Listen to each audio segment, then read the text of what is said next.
You're listening to the Armchair GM Sports Network.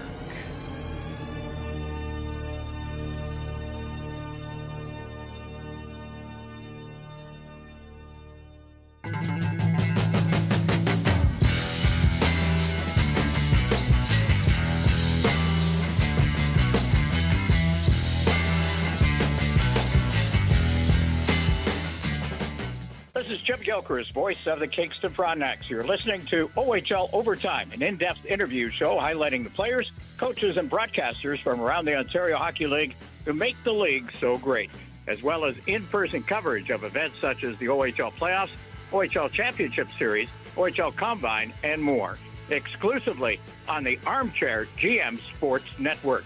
Here's your program host, Brendan Caputo.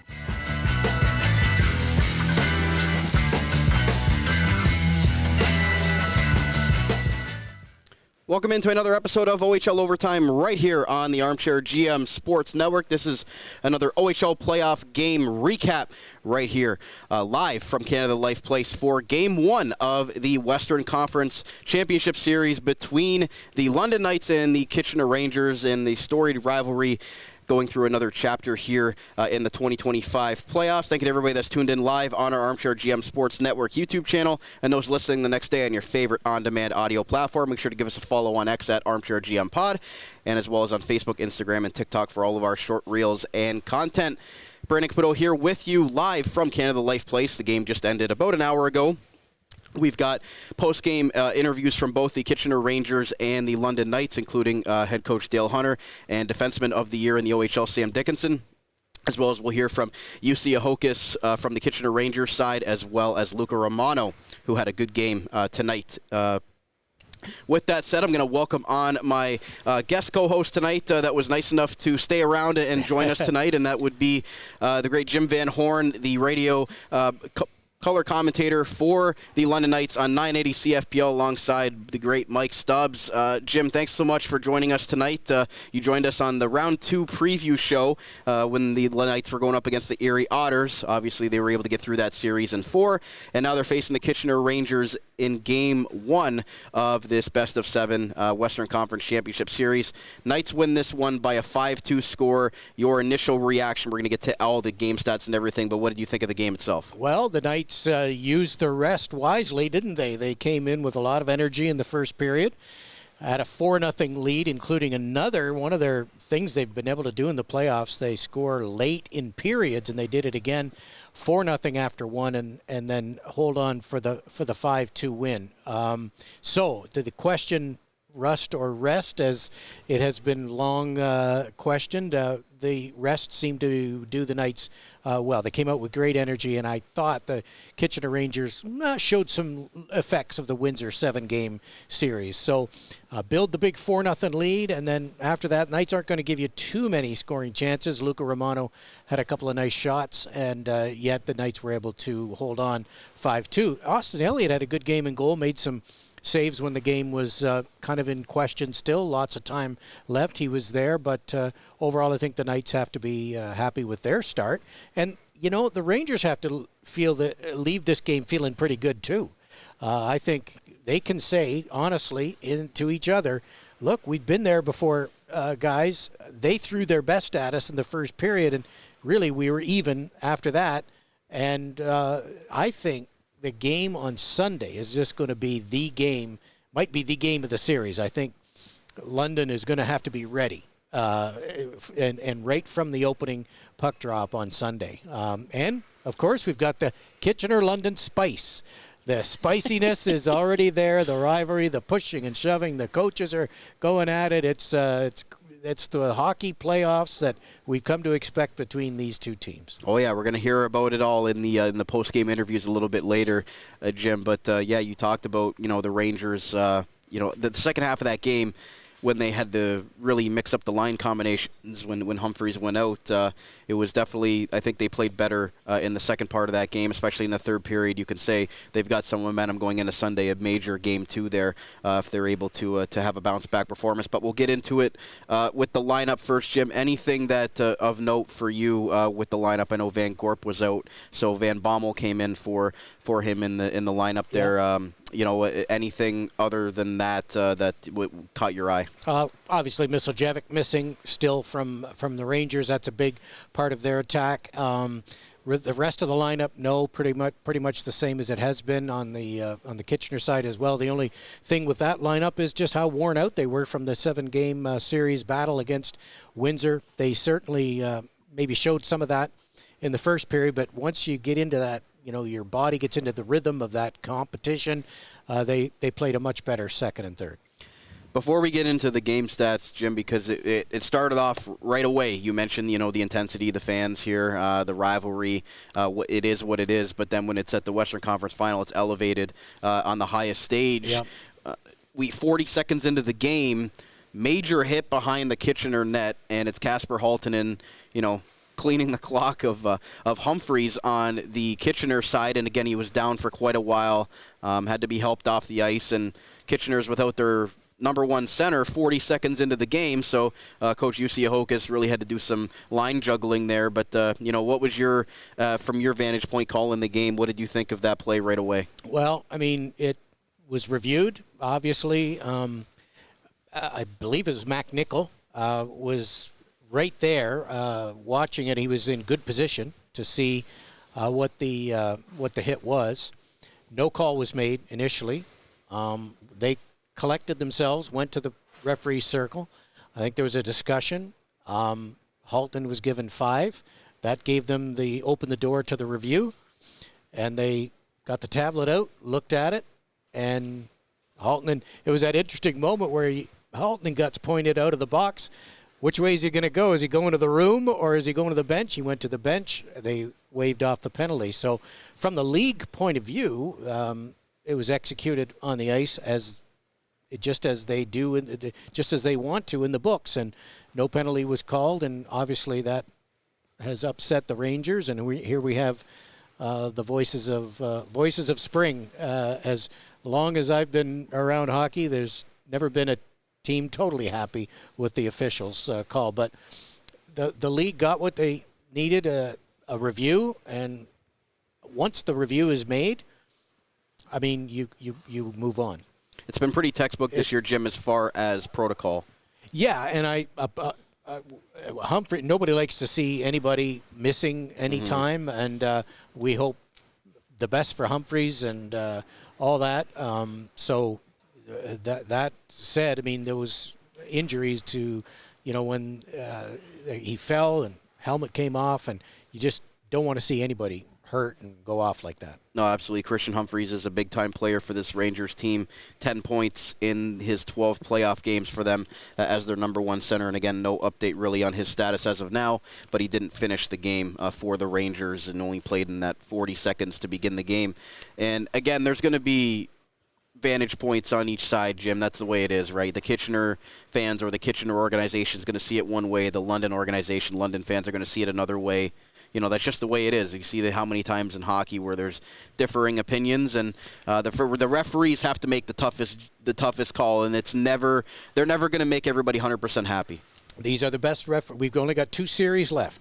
These are the best officials that the OHL can offer. All these clubs are part of the league. They are the league, and if they're upset with the officials, London wanted to look. They thought the Diricolo hit was late, and Barkey ends up injured. That doesn't look good for London at this moment. We'll have to wait and see. But again, the voices of spring. There's never been a coach totally happy in the history of hockey with the officiating in the playoffs. Nope, it's never 100% that somebody's going to be pleased with the officiating, and they have a really tough job, as you mentioned. The best in the business right now with only 2 series left playing in the Ontario Hockey League playoffs. We'll get into it, Jim, with the game stats. London led in the shot department, 41-24. That was really based off that first period that you mentioned. The Rangers kind of fought back in the second and third to make it more even, but 21-8 in the first period, and that was the bigger difference. We'll get into the scoring summary, but it was 4-0 on the score sheet, and on the shot clock 21-18, but it finishes 41-24. Probably quality scoring chances would have been about the same, almost like about a 2-to-1 ratio. If I'm just going by my eyes and measuring zone time, and Jackson Parsons, the more busy of the goaltenders, but that's not to say Austin Elliott wasn't good. I think it's just as tough to go long stretches maybe without seeing a hard chance. And boy, there was a period just after the halfway point in the first when London's up 3-0, and Kitchener had on the same shift like a couple of really good chances. Humphrey from that position on the left wing side with that right shot got a great shot away, and Elliott kicked out a pad. So he had tough chances to handle at key points of the game, and that's been his story in the playoffs. Those timing saves when the Knights are in a position where, okay, a few things defensively are breaking down, and a goal at this moment or that would be critical. He's been able to make a lot of saves in the playoffs, having won 9 in a row. Only lost one game all season year. long. Yeah.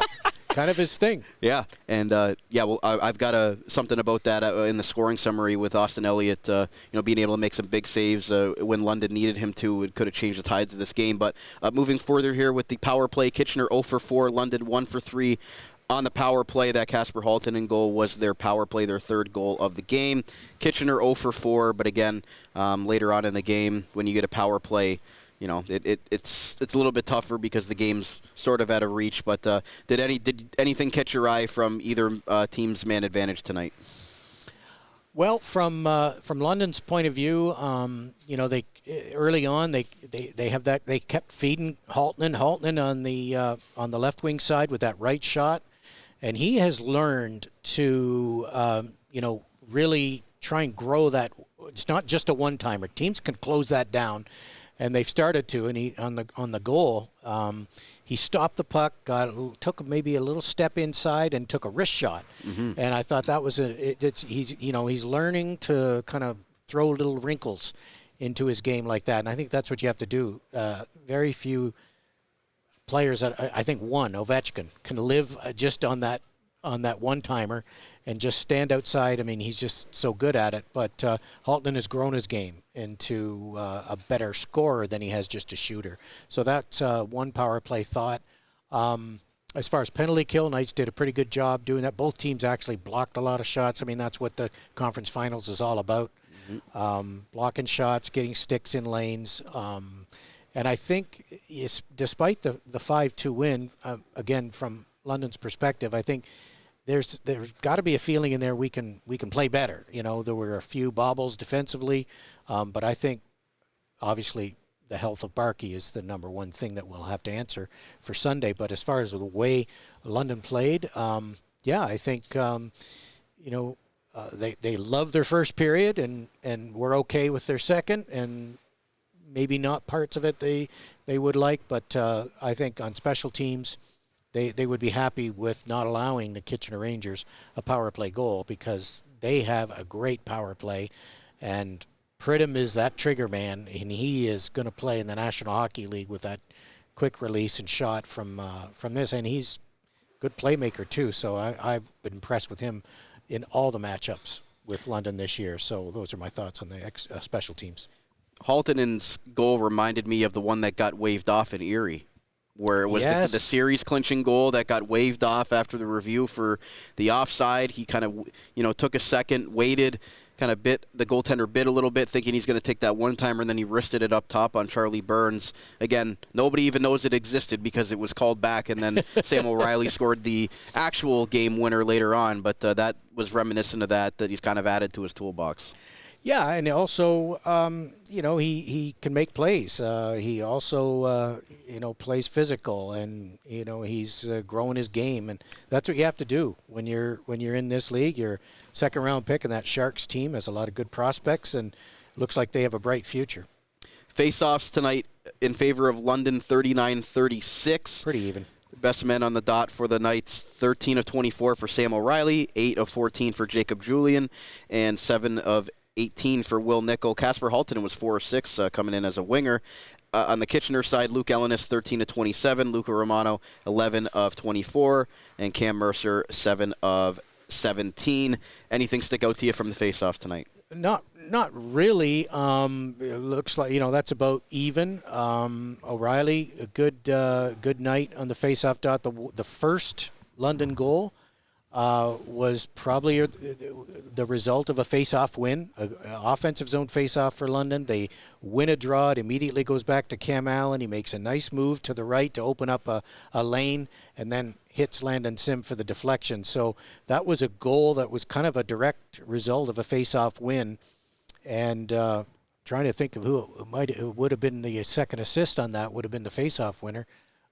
It was Landon Sim. Landon Sim got the goal, but the face-off one was probably Jussi Nurmi. Maybe stepped in. I don't know, but maybe it wasn't directly off the face-off. I don't. But it was seconds after the face-off win that London scored that goal. It was, and I've got thoughts about that in a second because I actually wrote it down because it was an interesting play resulting in why Landon Sim was in that spot. So I do have that written down. I want to get your reaction to that as we move on to the scoring summary. You mentioned that Landon Sim goal. That was the opening goal. As you mentioned, Cam Allen taking that point shot, and the reason Landon Sim was in that position, Jim, was because Jacob Julian got tossed out of the faceoff dot. So Landon Sim came in for the faceoff, won it back, and that's why he looked like the center on the play, and Cam Allen was able to find him for the redirection. So that play doesn't happen if Jacob Julian doesn't get kicked out of the faceoff dot. It's a common thing, kicking out of faceoff. A lot of guys get. You mentioned Halton took 6 tonight. I don't think that's probably what happened. Is he's in there, but that's you saw the play. It was a big face-off win for the London Knights, and seconds later, the puck's in the net. It's an early goal, couple minutes in. This crowd is right into it. They were loud in the anthem. They kept it going, and then when Sim scored, it exploded again. So that's a big start. You look at the records of these teams when you get the first goal. Both these teams are undefeated in the playoffs when they got the first goal, and getting that first goal with this crowd, critical in the result of this game, I think. 2 minutes and 8 seconds into the game, after the delay for Humphreys having to be helped off the ice, the crowd gets right back into it at the 2:08 mark. And shortly after, we only had to wait a minute and 7 seconds, if my math is correct there. Yeah. And it's Sam Dickinson. He comes down from the point, takes a shot, it gets blocked, and somehow the puck bounces back to him, and he's able to take a wrist shot up high. Sometimes the hockey gods are with you where you're able to pick up your own rebound. And Sam Dickinson, obviously, this it's been a big week for him. San Jose Sharks Prospect of the Year, OHL Defenseman of the Year, and the first of a big night for him in Game 1 of the West Final. Sky Point to Max Kaminsky, a player from the early part of the 1900s, and Sam won the trophy as top defenseman, and maybe that was Max's hand at work there, because that was a funny rebound, and it was a rebound that went well out. It wasn't like it was 2 feet in front of the net. It came right out to Sam. Second try was a dandy. Little traffic in front, got over the glove. Parsons under siege in the early going, and credit to him for just kind of hanging in there. A guy's tough mentally. And even though the Knights would score 2 more after that, he stayed in this game, and he kept battling hard and taking every shot on. He let in 2 goals in the first 3 shots, Jim, and then again, as a goalie, being able to find a rhythm, make some saves. It's hard to do in a scenario like this, in a hostile environment against the Knights when they're just firing on you. He stole a game. He stole a game against London in a playoff series 3 years ago, I think, when he was like 17. When the Rangers won the 2-7 matchup a few years ago with the Petizian goal in Game 7. But Parsons was terrific in that series too. London gets their power play goals, as Jim alluded to. Casper Halton in there with that waiting wrister, kind of faking out Parsons, thinking he's going to go for that one-timer. Sam Dickinson and Easton Cowan with the assists on that goal, and it's 3-0 at that point, 6 minutes and 23 seconds in. And again, that's where you think, the next goal is going to be critical here, because if the Kitchener can just get one to kind of stop this thing, to make it a 3-1 game rather than 4-0, that's a really big deficit to overcome. Yeah, and good teams, close teams like this, earlier in the year, Kitchener came in here. They built a 3-0 lead. and London came back all the way, eventually would tie it. Kitchener would win it in overtime. So a 3-0 lead with these teams, it's not that safe. You've got to keep pounding. And both teams have experienced that this year. And tonight it was London with the early jump. And they, even after one period when it's 4-0, London's got to have this mentality of, we want to make it 5, we get 6. You can't at this time of year against these quality of teams. You got to keep pounding away. You can't let off the gas. Especially when you know that they just came back from a 3-0 series deficit against a strong Windsor Spitfires team.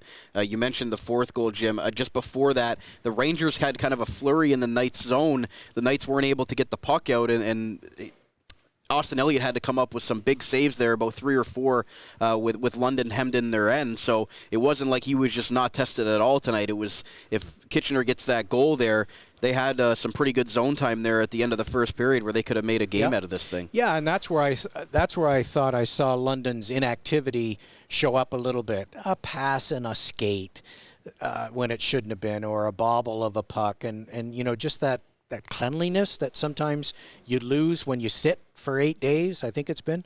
I think that's where I saw but London had built a good lead by that time. But yeah, it was there for Kitchener. They had some good looks at that moment, and both of those great chances go in.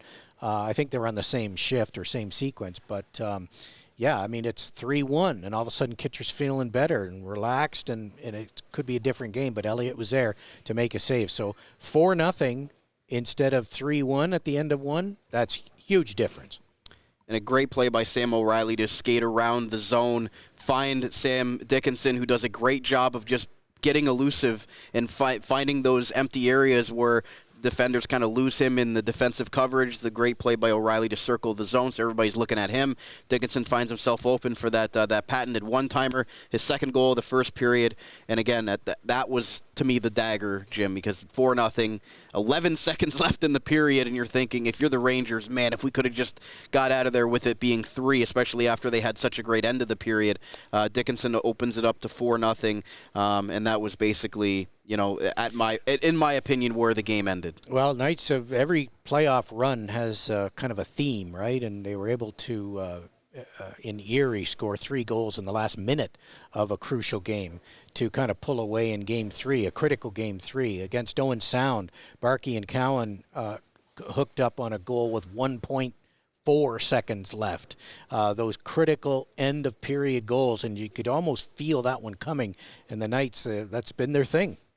Blake Montgomery, later in the second period, is able to get the Knights their 5-0 lead. It was just a great play, cut down the left wing, and was able to kind of cut towards the net and stay on the forehand, get it up top over Jackson Parsons in tight. That was a really nice goal from Blake Montgomery. Yeah, sure was, and all of the things on display there, the reach, the speed. He got some speed going through the neutral zone, took the pass at about the red line, and then turned on the Jets. And it was just a bit of if you've got a not-so-good angle on Blake Montgomery at that point, he's blowing by you, because I don't know if he was touched. I think he got in real clean, and at 6'4", he's got the reach, and he's got the speed to get in all by himself, and what a finish. Blocker side, high, and he's had some big goals against Kitchener this year. He got one on Parsons in this building, went around the net, came out front, shot it high on the glove. So he's had a good series against the Rangers this year, and all the games he's one of the Knights' leading scorers against Kitchener. And boy, what a goal that was! And he got an assist tonight too.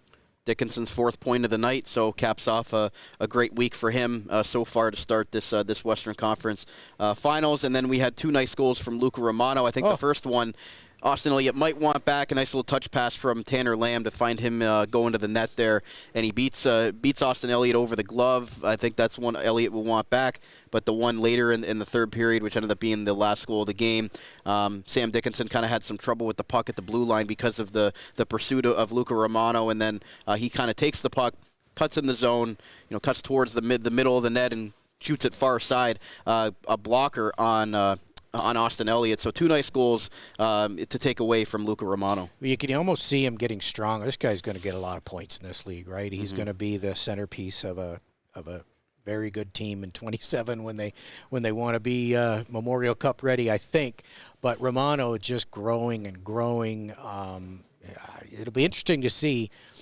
He's not the biggest guy, but you can feel with those shots, his release, he's getting strength in his wrists and arms. And that shot, he doesn't need a wind-up. He's got this ability to shoot from the second one was from fairly well out and beat Austin Elliott pretty clean on the blocker side. And then I'm not sure if Brestevich maybe caught a bit of the puck on the first goal, but regardless, great shot, quick release, and both those guys, Lamb and Romano, back up the D. When they come through the neutral zone with a little speed, you can't do anything but back up because they got the ability to go by you, and they're impressive skill players for sure. You have to respect that speed, right? Yep. And as you mentioned, Luca Romano is going to be a very impact player. He already is in this league, but in a night where it wasn't what the Kitchener Rangers wanted, Luca Romano was definitely a bright spot for them, scoring 2 goals later in the game. So it ends up being a 5-2 final there, Jim. But again, you alluded to it kind of at the beginning. There was some extracurricular stuff. Van Bommel and one of the Kitchener Rangers players ended up getting sent off. There were multiple penalties in this game. It just got really chippy later on, frustration coming out on both sides, and an awkward play. Captain Denver Barkey, Philadelphia Flyers prospect, goes down. He tries to get back up, does his best to hobble to the room, but could put no weight on that left leg, and we have no update yet as of his status. But even in a win, it's a little bit hesitation for the Knights because number 86 is so valuable for them. I mean, right, that's critical. The health of Denver Barkey, and the video on it, I just saw a quick look at it. It was an awkward landing on that left leg, and boy, he knew. It seemed like right away that it wasn't feeling good. We'll just have to wait, and you can't speculate on injuries and what happens. But what you do know is how important this guy is to the London Knights in every way: leadership, penalty killing, power play. He's kind of everything, and that's why he's captain and such experience now with championship level experience, and kind of vocal on the bench in between periods if he needs to. I mean, this guy is so important. I don't know how the Knights. I mean, you can't replace him.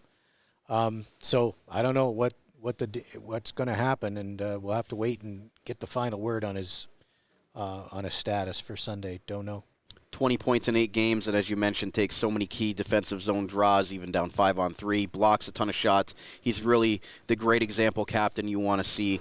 And again, the Philadelphia Flyers have a gem in him. Let's hope for the best, whenever that news does come out before Sunday's game. We'll see if he's in the lineup or not. But we're going to take a quick commercial break. We're going to come back, and we're going to hear from both the Kitchener Rangers head coach as well as a player, and as well the London Knights head coach and a player. So we'll hear post-game thoughts from both sides, and it's got definitely has some spice to it, as Jim alluded to. So stay right here. We'll be right back on OHL Overtime right here on the Armchair GM Sports Network, and our game recap of Game 1 of the Western Conference Finals. We'll be right back after this.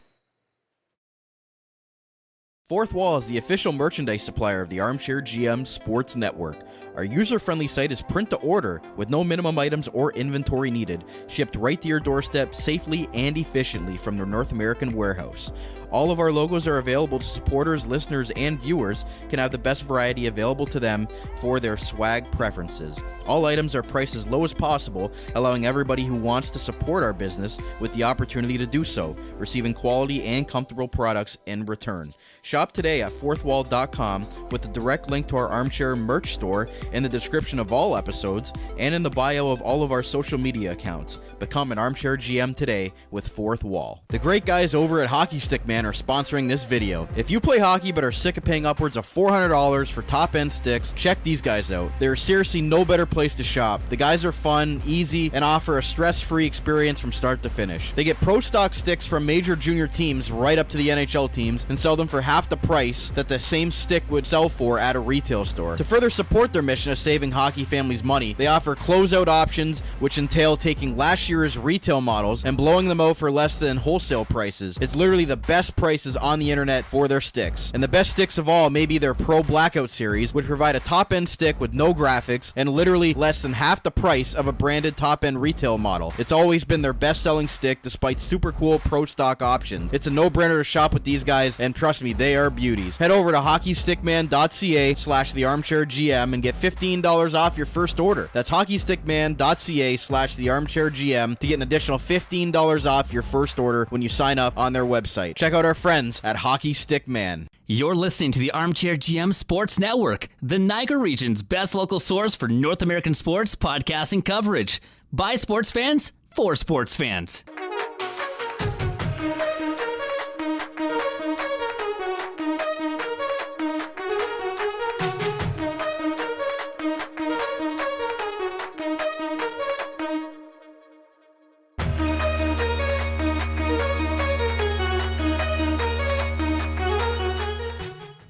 Welcome back to part 2 of today's OHL Overtime game recap right here on the Armchair GM Sports Network, reacting to Game 1 of the Western Conference Finals between the Kitchener Rangers and the London Knights, live on our YouTube channel. Thank you to those that are listening live tonight and those listening the next day on your favorite on-demand audio platform. Make sure to give us a follow on X at Armchair GM Pod, as well as on Facebook, Instagram, and TikTok for all of our great reels and short content.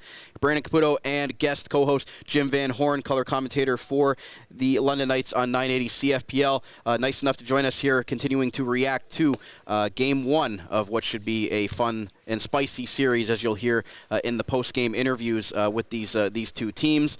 Jim, before we get to the Kitchener Rangers side first, I'm trying to count the penalties during the commercial break, and I believe it's 38 or 39 penalties between the misconducts and the minor penalties tonight between the two teams. Would you expect anything else from a Game 1 between Kitchener and London? No, and every whistle brought a conversation at the very least, and every whistle oftentimes those conversations would lead to a glove in the face or a push, and the referees were doing their best to try and corral things, and that's London Kitchener, and it's you cannot have two competitive and organizations like this meet in the playoffs for 4 straight years, especially guys who have been on most of the teams, right? I can imagine. Both teams have players that are just so frustrated with the other guys, and every time you get a whistle and you get a push and shove, the referees have to handle it, and I think that's the start, though, right? That's a conference final. It's the playoffs. Nothing's easy. You never want to give a quarter. You never want to give an inch. And you always want to, make sure you're delivering a message to the other guy. I don't know what goes on out there. And then it'll settle down. It'll be a couple games of this, and then they'll have to play hockey, and eventually that's the way it's going to be decided. It's not the pushing and shoving after the whistle. Yeah, I don't think they can go like that for 7 straight games. No, I don't think so. Well, you saw the Kitchener-Windsor game in Game 7. Was there, coincidental minors, I think, were the only calls in that game. Yeah, no power plays for either team in that Game 7. But let's get to the Kitchener Rangers side. We'll hear from head coach Jussi Ahokas, as well as the double goal scorer tonight for them in Luca Romano. Let's hear what they had to say following Game 1. Good evening and welcome to postgame coverage of Game 1 of the Western Conference Championship Series. Tonight's final 5-2 in favor of the London Knights. Joined now by Kitchener Rangers head coach Jussi Ahokas, along with forward Luca Romano. Coach, maybe you can just provide your thoughts on that game. Well, first of all, we didn't play well. We weren't ready for the what do you need in this series. The first period we played really bad. I would say we kind of got caught in the head occurred, we're going to submit that for sure. It's a straight hit to the head, but we'll do that. We have a problem, we'll send that to the league, but we'll see what happens. But then we kind of got caught on that, and 2 goals came, 2 first chances, 2 goals, and then we kind of stopped playing for a while, and we didn't play Kitchener Rangers hockey in the first. And after that, second and third, we started playing more, but still wasn't enough for sure. But it's playoffs. That's the first game, now we know, and now the series started. Yeah, we gotta be better. Luca, 2 goals for yourself tonight. In your mind, what needs to change moving into Sunday? I think defensively we got to be harder on guys, including myself. We're watching a little bit too much in the beginning of the game, watching them make plays. That's when they're good, so we gotta eliminate space and play hard and finish checks, and I think it'll turn around for us. We will take questions here, guys. You just raise your hand if you have one. Josh Brown from the Record. What did you think about the hit on Humphreys? I think it should have been a penalty, and what was your reaction to that? Well, for me, what I saw, it's the straight contact, first straight to the head, pops his helmet off, and then our guy gets injured. So that's for me. I think those kind of things we have to get out of the game. It's not hockey. Hit hits, and it wasn't a clean hit at all. I like physical play. I like it. I love it. But that's not what we need. We need too many concussions in this sport. So those we have to get out of the game. Any update on Humphreys? No, nothing else. Nothing. Not right now. What kind of effect does that have on the team and the tone of the game once that happens? Well, we were a little bit looking around, but we know playoffs, injuries happen, and you just have to go on and you have to move. But we weren't on the best how we should have been in the first period. When that happened, they got those 2 goals too fast. 2 first chances, 2 goals. D zone face-off loss, lose your man. They got the goal, and then I would say not good D zone play from us, but we will be better. Is there any positive you can take from the second half of the game into the next one? No, it's a loss. It's a loss. 2 periods, 2-1 for us, but it doesn't matter. It doesn't matter. You need to win in playoffs. Is Andrew okay? We'll see. Is he injured as well? Is that a question? No, nothing there. Brandon, go ahead. Coach, when you lose a forward like that, especially top line center, 40 seconds into the game, how do you kind of go about it as a coach to kind of switch up the lines down and forward for basically the entire game and having guys double shift and things like that? Well, it happens. It happens. You have to do that, and it took time. I thought we were after the first, we kind of got better line combinations. What started working, but it's part of hockey, and you have to be ready for that. Anything can happen. Go ahead, Ryan. You see, there's a bunch of guys upstairs that are looking at that hit, and they said no head contact. You said head contact. So, are you surprised? Well, I have a screenshot of it. Watched it. We have a pretty good view what I saw.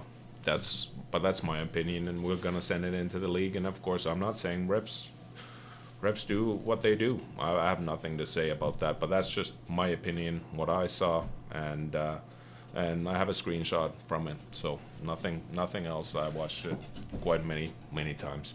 Did that make the kids angry that there was no call? That there was that No, well, it is what it is. Do you think with Barkey going off that it was even, that it got evened out? No, that was a clean hit. Josh, go ahead. Luca, as a player, when you see your teammates go down, like what does that do to the bench and to you guys to try to stay focused and not seek retribution or get hung up on the physical side and focus on it? Yeah, I think we got to do a better job of that. After he went out, we kind of forgot the game plan, and they got on us. So kind of not focusing on it too much. Obviously, it sucks, and he's a big part of our team. But just getting back to work and getting back to the game. There were the thoughts.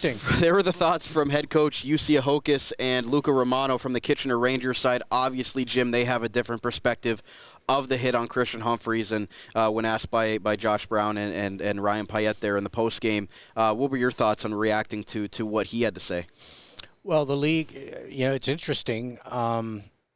The screen, I don't know about the if a screenshot's going to change the league's opinion on this, but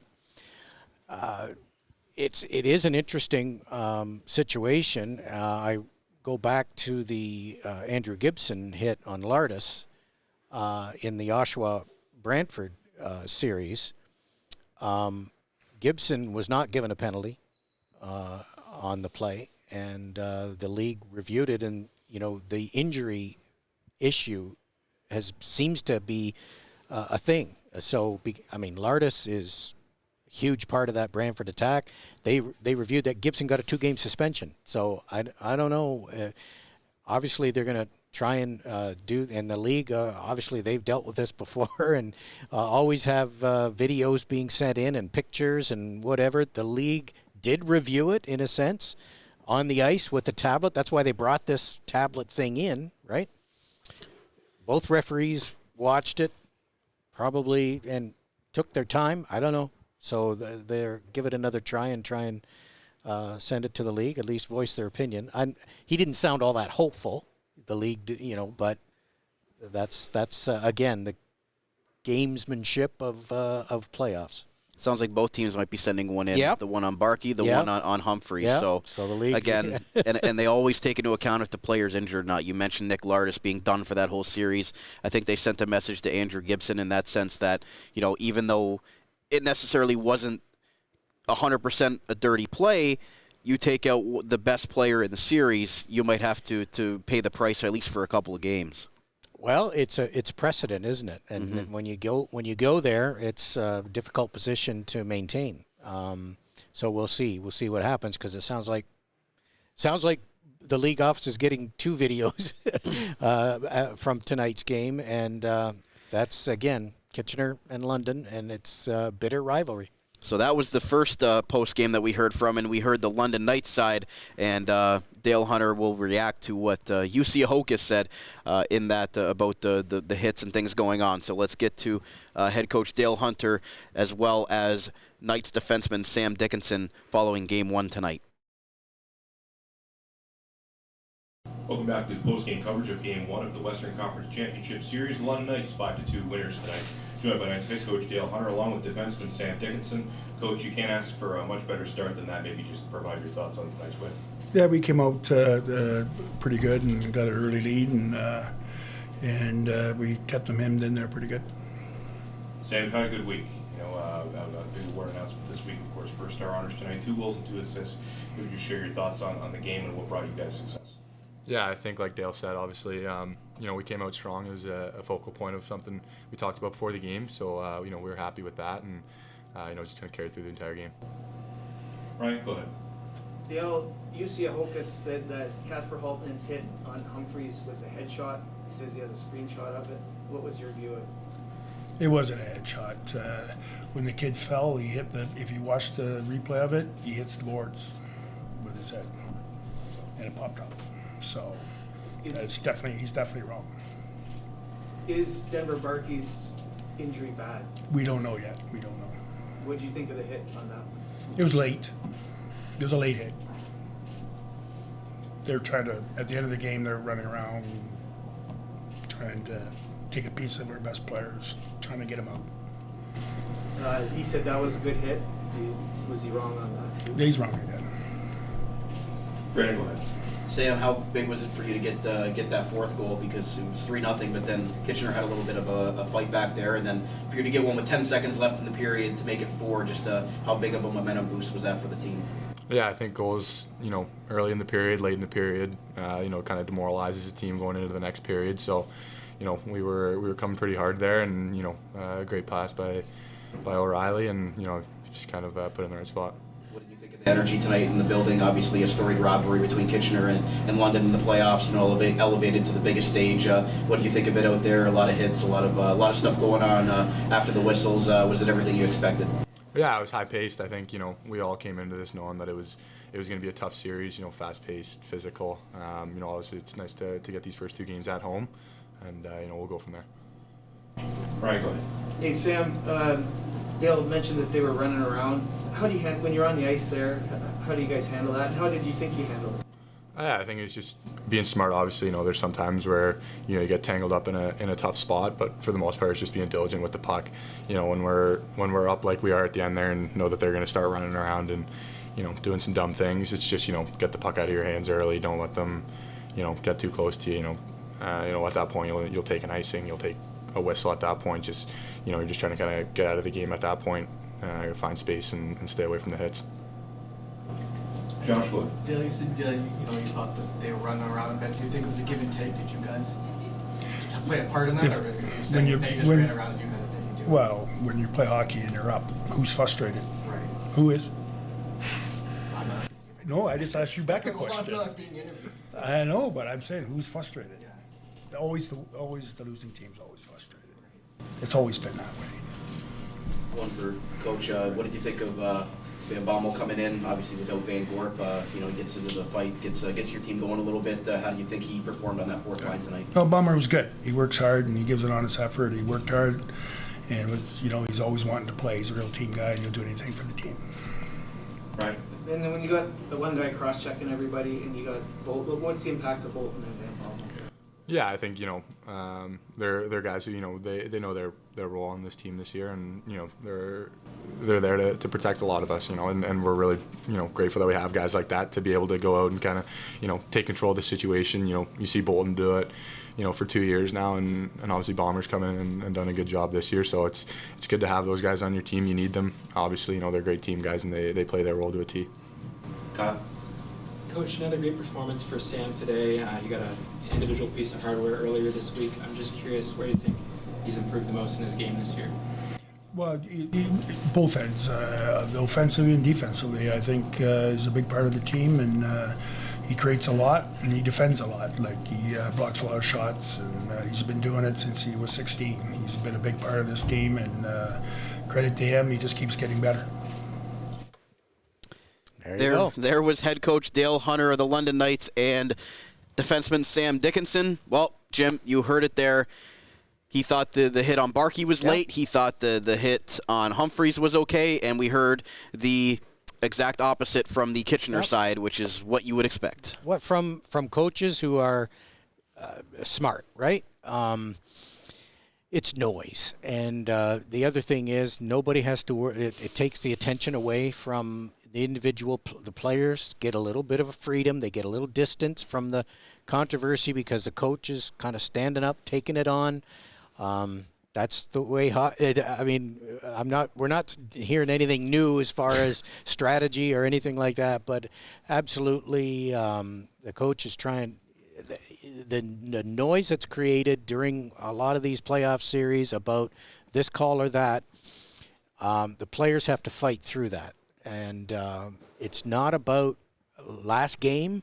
We dropped the puck at 4 o'clock on Sunday, and both these teams better be ready because there's a lot at stake, and they need the freedom. And now people may be talking about this hit or that. They're not talking about maybe what else is going on. And, I think it's tried and true. I mean, it is also trying to maybe get a call next game, maybe get a little bit on your side the next game. And, yeah, I mean, Dale makes a point. I mean, the team that's ahead is often, he says the team that's behind is the one that's frustrated. Good comeback as far as assessing, what the penalties were. And, I mean, it's playoff hockey and playoff atmosphere between the teams and the coaches. Gamesmanship is at its peak, right? Yeah. And it's been done forever, right? It has been done forever, and that's just the way it is. I've never heard Dale Hunter ask somebody else a question, though, so shout out to Josh Brown for being able to have Dale Hunter ask a follow-up question to somebody. That was definitely a first and a soundbite for the ages. But you mentioned that it almost is reminiscent of that Saginaw series with London last year with Chris Lazary, the comments he had about London and trying to maybe persuade some calls there. But again, it's just when the stakes are at their highest, this is the frustration that comes out, and the head coaches try to be as calm as possible so it doesn't rub off negatively on their teams. But when you get to this point and you have two plays like that can really affect your lineup, it makes it difficult. Referee that I know of, I've covered this league for a long time, and I can't remember the referees deciding a game. Almost never. And if there has been an occasion, it's been the other way just as often. No, I think, no, very few. No, there's not a referee around that wants any team to win or lose. They don't care. I honestly believe that. So the league is not going to like the narrative of the officials and having to deal with video, but that's the heat of the battle. It is, and we'll have to see what happens Game 2 here on Sunday. But, again, both teams did some stuff tonight that, maybe would be questionable, but that's just playoff hockey, right? And that's when everybody's at their highest as far as the adrenaline and their emotions. And, again, look what we're talking about. When we went through the goals, we're kind of doing the time, taking the time to analyze. But the Knights came out, the offensive ferocity in that first period was really good. Like they fully deserved their 4-0 lead after one. And if Kitchener eventually found an answer in the second and third, but like Jussi said, it was just too late by that time. But it's going to be won and lost between the whistles, and it's on the ice and between the whistles, not in the media room or after the whistle. Well said. So before we get out of here, because we've kept our guest co-host Jim Van Horne way too long here after the game, we're going to put him on the spot with our stick tap of the game, brought to you by Hockey Stick Man. Pro Stock hockey sticks from major junior teams right up to the NHL teams for half the retail price. Join their mission of saving hockey families money at hockeystickman.ca. Jim, who is your player of the game tonight? First star, Sam Dickinson. I think I got to go with him. 2 goals, 2 assists at the critical moments in the first period. He scored a couple goals. Played defense in the second and third, killed penalties. He was a plus player. 4 points. Sam Dickinson, to me, gets the player of the game. 2 goals, 2 assists, plus 1, 8 shots. 8 shots. Pretty good fantasy lineup. Yes, yes. And throw in a Max Kaminsky trophy to boot. So, Sam's had quite a week. And he blocked a couple of big shots as well, which is, why he's the OHL Defenseman of the Year this season. Lots of ice time. He's out there in every critical situation. Showed why he's first-round pick of the Sharks. We'll have to see what Game 2 and the rest of the series brings, because we definitely had some fireworks in the opener, and I expect that it'll still be a great series moving on. Jim Van Horne, the great color commentator for the London Knights on 980 CFPL. Jim, thank you so much for staying with us a little bit later tonight while we set everything up and the sanctioned post-game press conferences. Really appreciate your time, and always great having you on for analysis. Great to be here. Thank you very much. So that's going to wrap up another episode of OHL Overtime right here on the Armchair GM Sports Network, and our game recap of Game 1 of the OHL's Western Conference Final between the London Knights and the Kitchener Rangers. London taking it by a 5-2 score in front of 9,061 here at Canada Life Place. Game 2 goes 4 o'clock on Sunday afternoon. For my guest co-host, Jim Van Horne, my name is Brandon Caputo. Have yourself a great weekend, and we'll talk to you again following the Game 2 on Sunday. We'll see you then.